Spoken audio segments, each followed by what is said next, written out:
यह कहानी योशी शिराटोरी नाम के एक कैदी की है, जिसे जापान का हैरी हुडनी भी कहा जाता था। अमेरिका में हर 200 में से एक व्यक्ति जेल में है, लेकिन जेल में इतनी हाई सिक्योरिटी होती है कि 1.9 मिलियन अपराधियों में से केवल 30% ही कैदी जेल से भाग पाते हैं, और उनमें से वही कैदी भाग पाते हैं जहां पर सुरक्षा कम होती है। ऐसे ही जापान में योशी शिराटोरी नाम का एक कैदी था। वह अधिक सुरक्षा वाले जेल से एक बार नहीं, दो बार नहीं, बल्कि 4 बार भागने में सफल रहा। उसने तो 2 बार मिसो सूप का कटोरा इस्तेमाल किया है।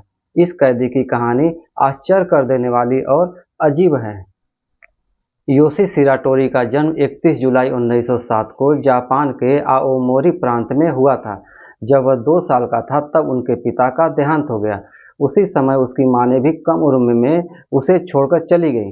अब वह धीरे धीरे बड़ा हो गया। पैसे कमाने के लिए उसने टोफू की दुकान में कुछ दिनों तक काम किया। बाद में वह रूस चला गया। वहां वह केकड़े पकड़ने के लिए मछुआरे के रूप में काम करने लगा। कई बार वह अपने कामों को बदलता रहा, लेकिन उसे सफलता नहीं मिल पा रही थी। उसने 21 साल की उम्र में शादी कर लिया। उसके 3 बच्चे हुए। वह अपने बच्चों की अच्छी परवरिश का सपना देखता रहता था। वह पैसे ज़्यादा कमाने के लिए जुआ खेलने लगा। जुआ खेलते हुए उसने अपने पैसों को बर्बाद कर दिया, और कुछ पैसे उसने उधार भी ले लिए। उधार के पैसों को चुकाने के लिए छोटे-मोटे अपराध भी करने लगा। 1933 में 25 साल की उम्र में शिराटोरी और उसका एक साथी आओमोरी शहर में एक दुकान के अंदर लूटने के इरादे से गए। ताकेजो नाम के दुकानदार ने तुरंत उनके चोरी करने के इरादे को जान गया और अपने दुकान से उन्हें भगा दिया। शिराटोरी को 1936 में गुंडागर्दी करते हुए पकड़ा गया और उसे आओमोरी जेल में बंद कर दिया गया। अब वह उस जेल से भागने की फिराक में था। वह महीनों तक जेल के सुरक्षा गार्डों के ऊपर नजर रखे हुए था कि कौन गार्ड कैसा है, ताकि जेल से मौका देखते ही भागा जा सके। एक दिन वह स्नान करने के लिए बाल्टी लिया। बाल्टी के चारों तरफ धातु के तार लिपटे हुए थे। उसने तार को बाल्टी से निकाल लिया और अपने दिमाग का इस्तेमाल करते हुए अपने सेल का ताला तोड़ दिया और एक टूटे हुए रोशनदान से भाग गया। भागने से पहले उसने सुरक्षा गार्डों को मूर्ख बनाने के लिए अपने फ्यूटन पर फ्लोरबोर्ड रख दिया, जिससे गार्ड समझे कि वह कैदी सो रहा है। 3 दिनों के बाद शिराटोरी एक अस्पताल में चोरी करते हुए पुलिस के पकड़ में आ जाता है। अब उसे चोरी करने की कोशिश और जेल से भागने के जुर्म में आजीवन कारावास की सजा दे दी जाती है। उसे 1941 में अकिता जेल में डाल दिया गया। शिराटोरी को ऐसे जेल के कोठरी में रखा गया जो भागने वाले कैदियों के लिए विशेष रूप से बनाया हुआ होता है, जिसकी छत ऊंची होती है, रोशनदान छोटा होता है और उसकी दीवारें तांबे की बनी हुई चिकनी होती हैं, जिससे कैदी ऊपर चढ़ने की कोशिश ना करे। फिर भी जेलों में कुछ न कुछ खामियां रहती ही हैं। गार्डों ने उसे पूरे दिन सेइजा में घुटनों के बल बिठाए रहा। शिराटोरी ने देखा कि खिड़की की सलाखों को पकड़ने वाली लकड़ी पुरानी थी और कुछ सड़ी हुई थी। वह हर रोज रात में बिना कुछ आवाज किए धीरे से ऊपर लगे हुए वेंट को ढीला करने के लिए चढ़ता था। वह लकड़ी को हटाते हुए एक दिन रोशनदान को खोलने में कामयाब हो गया। 14 जून 1942 को रात में तेज बारिश और तूफान आ गया। दूसरे दिन सुबह में सुरक्षा गार्डों ने कैदियों को जगाने के लिए उनके सेल के दरवाजे को पीटने लगे। जब शिराटोरी के दरवाजे को खटखटाया गया तो अंदर से कोई आवाज नहीं आई। गार्ड ने धक्का देकर जब दरवाजे को खोला तो उसमें से शिराटोरी नहीं था। उसका कोठरी खाली था। वह भाग चुका था। फौरन गार्ड हरकत में आ गए। जेलर ने तुरंत जिला पुलिस से संपर्क किया और उसे पकड़ने के लिए चारों तरफ पुलिस ढूंढने लगी। शिराटोरी का कुछ पता नहीं चला। धीरे धीरे कई महीने बीत गए। 3 महीने के बाद रात के अंधेरे में एक आदमी के घर के दरवाजे को किसी ने दस्तक दी। वह घर रयोमिया कोबायाशी का था। उसने दस्तक सुनकर दरवाजा खोला तो एक दुबला पतला कमजोर व्यक्ति ठंड से कांपता हुआ खड़ा था। वह शिराटोरी था। कोबायाशी ने शिराटोरी को देखते ही चौंक गया। वह शिराटोरी के जेल से भागने के बारे में सुना था, लेकिन वह कभी सपने में भी नहीं सोचा था कि शिराटोरी उसके घर आएगा। उसने उसे अंदर बुलाकर बैठाया, चाय पिलाई, उसके बाद उसे भरपेट खाना खिलाया। कोबायाशी शिराटोरी का साथी था। अकिता से टोक्यो आने के लिए जहां कोबायाशी का घर था 339 मील की यात्रा की। शिराटोरी ने बताया कि वह दोबारा पकड़े जाने के डर से रात के अंधेरे में चलता था। रास्ते में जो कुछ भी खाने का सामान मिल जाता तो वह खा लेता था या चुरा भी लेता था। एक दिन कोबायाशी ने शिराटोरी को कोसुगे पुलिस स्टेशन में आत्मसमर्पण करने के लिए राजी कर लिया। वो इसलिए कि शिराटोरी अकिता जेल में अपने ऊपर हुए जुल्म के बारे में जज के सामने बता सके। उसको विश्वास था कि उस पर दया करके उसकी सुनवाई निष्पक्ष होगी। उसने अपने आप को आत्मसमर्पण कर दिया। फिर शिराटोरी ने अदालत में जज के सामने अकिता जेल में उसके साथ हुए क्रूर सजाओं के बारे में बताया। घुटनों के बल देर तक जमीन पर बैठा दिया जाता, उसे एकांत जगह पर रखा जाता, उसको प्रताड़ित किया जाता। जज ने उसकी बातों को सुना, लेकिन जज को सिर्फ एक बात जानना था कि वह सेल से कैसे भागा। शिराटोरी को लगा कि सच बताना ही अपनी मदद करने का एकमात्र यही तरीका था। उसने जज के सामने भागने की पूरी कहानी बता दी। जज को छोड़कर कोर्ट में बैठे हर कोई व्यक्ति उसके भागने की कहानी सुनकर हैरान था, लेकिन वह जो सोचकर जज के सामने अपने आप को समर्पण किया था, उसकी प्लानिंग के अनुसार नहीं हुआ। शिराटोरी को आजीवन कारावास की सजा सुना दी गई। वह एक अपराधी था। अकिता जेल में उसे ठंड से परेशानी होती थी। उसने जज से पूछा कि वह टोक्यो जा सकता है, जहां का मौसम गर्म होता है। जज उसकी बातों पर हंसे और शिराटोरी को जापान के उत्तरी भाग में अबाशिरी जेल भेज दिया। लेकिन अबाशिरी में शिराटोरी को राहत महसूस नहीं हुआ। अकिता से ज़्यादा अबाशिरी में ठंड पड़ता था। 35 साल की उम्र में शिराटोरी को गर्मी जैसे पतले कपड़े पहनाकर कठोर सेल में डाल दिया गया।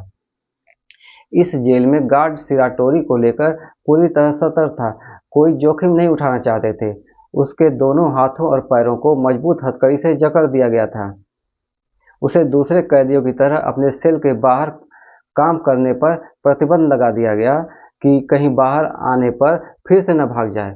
शिराटोरी काम नहीं करता तो उसे आधा खाना ही दिया जाता, जो सबसे सामान्य रहता। उसके खाने में जापानी जेल की तरह से एक कटोरा चावल और कुछ मीसो सूप, जो खाने में नमकीन की तरह था, दिया जाता था। शिराटोरी के जेल कोठरी में एक छोटी सी खिड़की लगी हुई थी, जिसमें से गार्ड वगैरह बात कर सकते थे। एक दिन सुबह में उसके सेल से एक गार्ड गुजर रहा था तो उसने देखा कि शिराटोरी घुटनों के बल लेटा हुआ है। उसकी हथकड़ी सामने रखी हुई है। कुछ गार्ड उसके सेल में गए। उसने अपनी हथकड़ी को खोल दिया था। उसके कोठरी की तलाशी ली गई तो पैराफिन पेपर में लिपटा हुआ धातु के तार का एक टुकड़ा मिला। यह टुकड़ा उसे कैसे मिला यह कोई नहीं जानता था, लेकिन एक बात था कि शिराटोरी के ऊपर कितना भी बड़ा पहरा लगा दें, वह जेल से भाग सकता है। जेल में हड़कंप मच गया। फौरन पहले से ज़्यादा मजबूत और वजनी हथकड़ी पहनाई गई। 40 पाउंड से ज़्यादा वजन था। एक मोटे धातु के बोल्ट से उसे बांधा गया, जिसे 2 लोग मिलकर बांधे। वह इधर उधर नहीं जा सकता था, बस अपनी जगह पर बैठा रहता। उसके लिए नहाना धोना भी मुश्किल हो गया।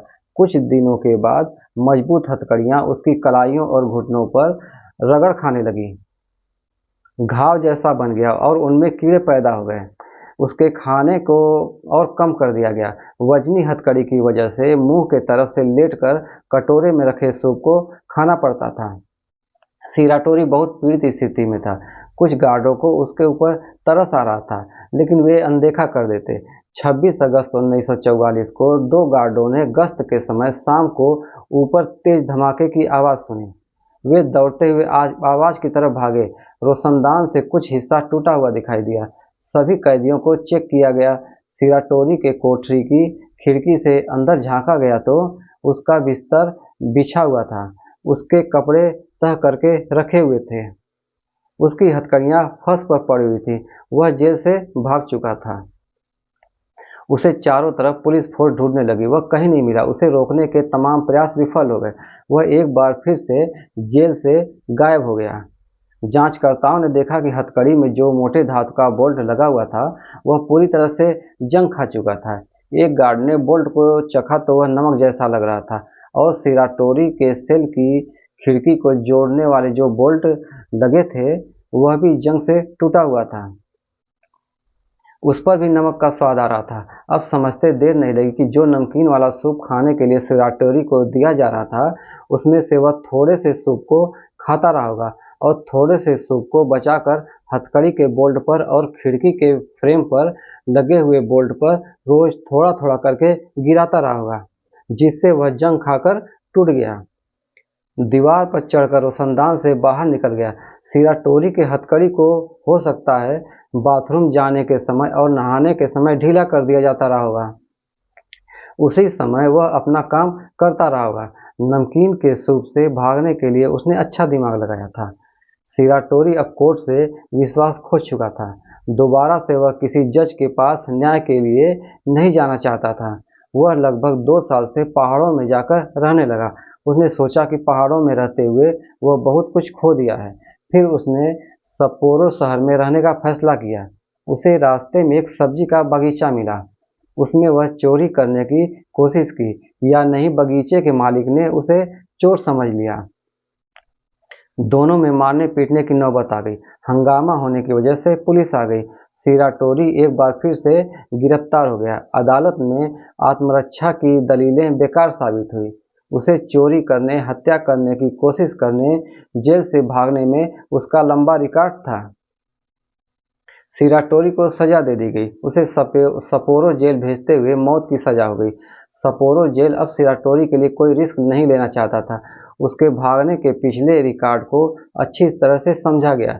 जिस जेल की कोठरी में उसको रखा गया उसे काफ़ी मजबूत बनाया गया।